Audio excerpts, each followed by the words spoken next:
ओम नमो भगवते वासुदेवाय। गंगा के तट पर हरे भरे वृक्ष की छाँव, मंद मंद बहती हवाएं, आकाश में चमकते तारों का उजास और चारों ओर बैठे मुनि महर्षि। वहाँ एक गंभीर सभा सजी थी। सभा के मध्य में आसीन थे सुखदेव जी महाराज। उनके सम्मुख बैठे थे राजा परीक्षित, जिनके नेत्र में भक्ति की जिज्ञासा और जीवन के अंतिम क्षणों में मोक्ष प्राप्त करने का दृढ़ संकल्प था। चारों ओर से ऋषि, तपस्वी और ब्राह्मण अपनी ध्यान मग्न मुद्रा में बैठे हुए थे। सभा में सौनक ऋषि भी उपस्थित थे और वे पूछते हैं, गुरुदेव, आपने पूर्व अध्यायों में भादो मास का महत्व, उसके व्रत, उपवास और कथा का गुण रहस्य हमें बताया, परंतु अब कृपया कर यह बताइए, इस मास में जब भक्तजन पूरे हृदय से भक्ति करते हैं तब भगवान किस प्रकार उनकी रक्षा करते हैं? क्या कोई ऐसी कथा है जिससे यह सिद्ध हो कि भगवान सच्चे भक्त के लिए सदैव साक्षात प्रकट हो जाते हैं? सुखदेव जी कहते हैं, ऋषिवर, आपका प्रश्न अत्यंत पवित्र और गहन है। कलयुग में जब मनुष्य साधारण सा पूजन, जप, तप या नाम स्मरण करता है, तब भी प्रभु उस पर अपार कृपा करते हैं। भाद्रपद मास तो ऐसा है मानो स्वयं भगवान का सजीव रूप पृथ्वी पर आकर भक्तों को आशीर्वाद दे रहा हो। आइए मैं आपको एक अद्भुत कथा सुनाता हूँ, जो भक्ति, प्रेम और समर्पण का अमर उदाहरण है। प्राचीन काल में एक नगर था, अवंतीपुरी। वहाँ एक धर्मात्मा साधु निवास करते थे, जिनका नाम था हरिदास। वे प्रतिदिन भाद्र मास में गंगा स्नान करते, व्रत रखते और कथा सुनते।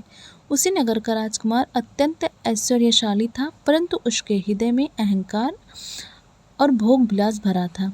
वह साधु से पूछा करता, महात्मा, आप इस भादो मास में उपवास करके कष्ट क्यों उठाते हैं? राज्य के सुख, भोग और विलास का आनंद लीजिए। भक्ति तो बूढ़ों और गरीबों का काम है। राजकुमार, यह मास केवल उपवास का नहीं है, साधु हरिदास जी कहते हैं। यह तो आत्मा की शुद्धि, मन की तृप्ति और भगवान के चरणों में समर्पण का मार्ग है। राज्य का सुख क्षणिक है, परंतु प्रभु का नाम अमर है। यह सुनकर राजकुमार हंसा और चला गया। लेकिन उसी रात उसे स्वप्न में भगवान विष्णु दर्शन देकर बोले, वत्स, भाद्रपद मास का उपवास और कथा केवल शरीर का तप नहीं है, यह आत्मा की मुक्ति का द्वार है।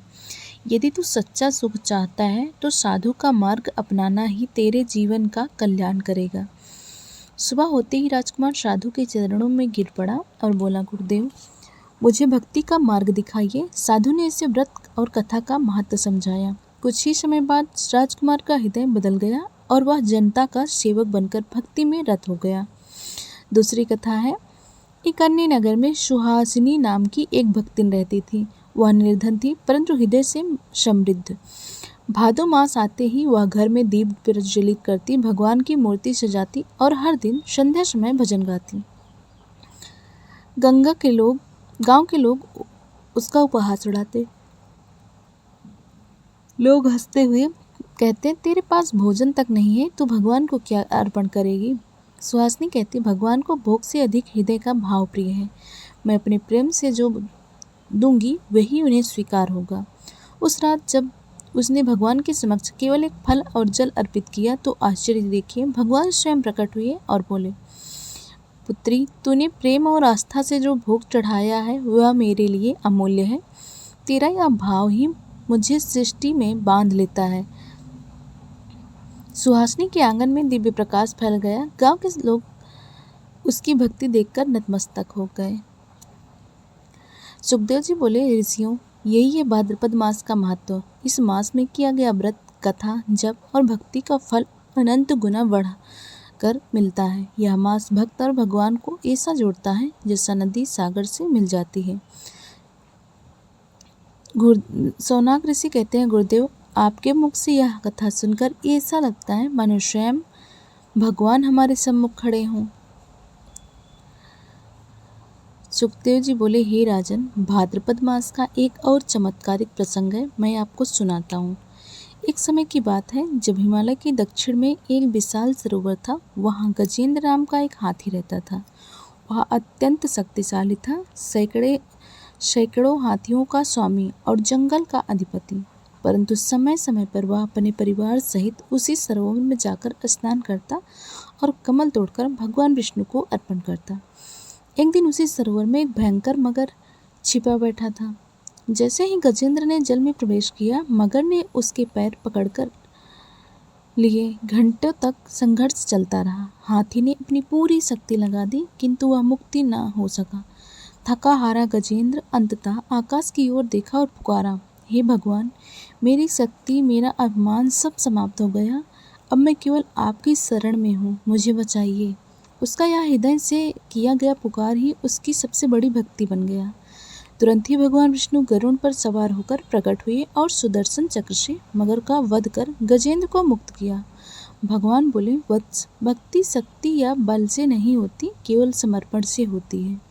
जो मेरे शरणागत हो जाता है उसे मैं स्वयं बचाने आता हूँ। सुखदेव जी बोले, राजन, यही है भाद्रपद मास का महत्व। इस मास में जब मनुष्य तन मन से थककर भी भगवान को पुकारता है तो प्रभु स्वयं उनकी रक्षा करते हैं।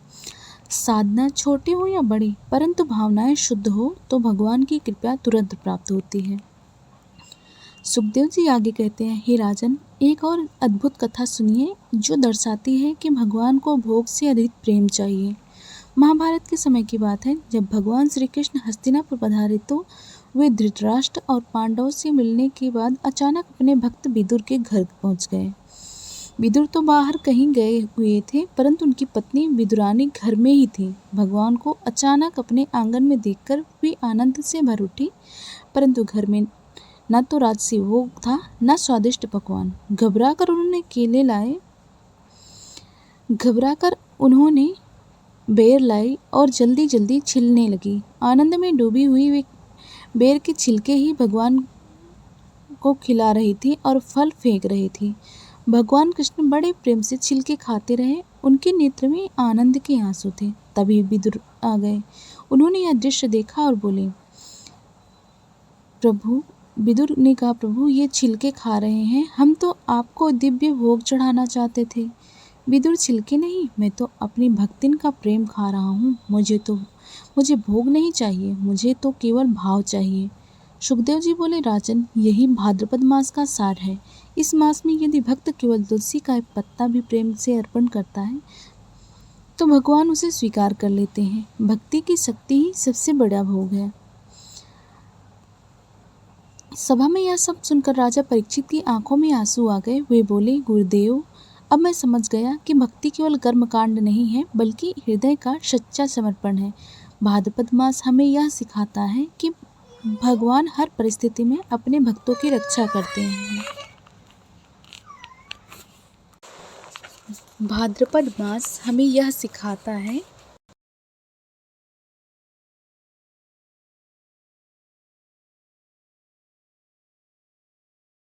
सुखदेव जी कहते हैं, राजन, यह मास वह सूर्य है जो अज्ञान के अंधकार को दूर करता है। जो इसके व्रत और कथा का श्रवण करता है वह प्रभु के परम धाम को प्राप्त करता है।